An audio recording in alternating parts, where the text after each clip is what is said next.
போகலாம் போகலாம்.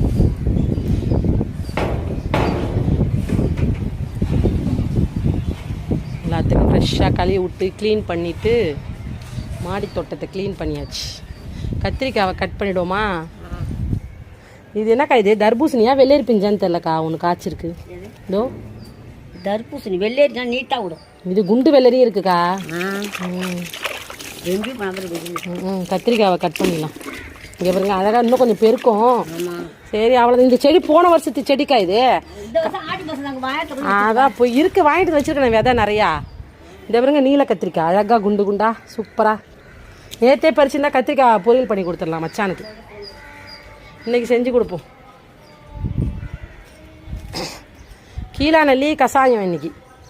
என்ன கீழா நெல்லியை போட்டு அது கூட வேறு ஏதாச்சும் கீரை இருந்தால் போட்டு கூட வைக்கலாம். மணத்தக்காளி